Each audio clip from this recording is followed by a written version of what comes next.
1 গ্রাম ম্যাগনেসিয়ামকে অক্সিজেনে সম্পূর্ণ দহন করলে ভরের কি পরিবর্তন হবে?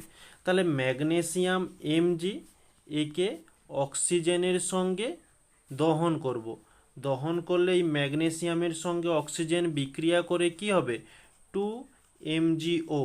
ব্যালেন্স করার জন্য Mgর সামনে 2 দিলাম। তো এবারে দেখো আমাদের বলছে ভরের কি পরিবর্তন হবে ম্যাগনেসিয়ামকে 1 গ্রাম ম্যাগনেসিয়া, এই ম্যাগনেসিয়ামের সামনে 1 গ্রাম রয়েছে, তো গ্রাম কথাটি যেহেতু রয়েছে ম্যাগনেসিয়ামের আণবিক ভর নির্ণয় করব।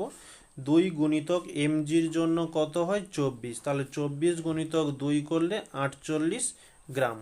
আর এদিকে হচ্ছে এমজিও 2 কে 2 থাকলো, এমজির জন্য 24 প্লাস ও এর জন্য 16 সমান হচ্ছে 2 ইন্টু 24 প্লাস 16 করলে হচ্ছে 40।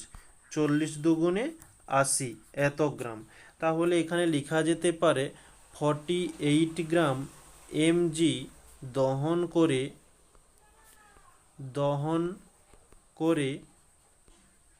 80 গ্রাম এমজিও পাওয়া যায়।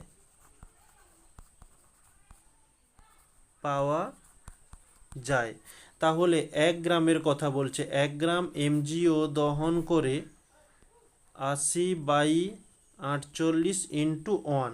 ওকে, এটা কাটাকাটি করলে 4 দিয়ে দিলে 4 দুগুণে 8, 0, 4 একে 4, 4 দুগুণে 8, 2 দিয়ে দিলে 2 একে 2, 0, 2 6 12, আবারও 2 দিয়ে যাবে, 2 5 10, 2 3 6, তাহলে হচ্ছে 5/3 অর্থাৎ 1.67 গ্রাম এমজিও পাওয়া যায়। ওকে, তাহলে 1 গ্রাম থেকে আমাদের 1.67 গ্রাম এমজিও পাওয়া যায়। তাহলে ভরের কি পরিবর্তন হয়েছে?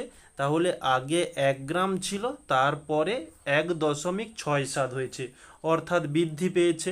কতটা বৃদ্ধি পেয়েছে? এই বড়টার থেকে ছোটটা মাইনাস করে দিলেই আমরা পেয়ে যাব। ওকে, তাহলে ওটাই আমরা এখানে করব, যে অতএব 1 গ্রাম এমজি থেকে 1.67 গ্রাম এমজিও পাওয়া যায়, অর্থাৎ 1.67 মাইনাস 1, এটা মাইনাস করলে পেয়ে যাব কত?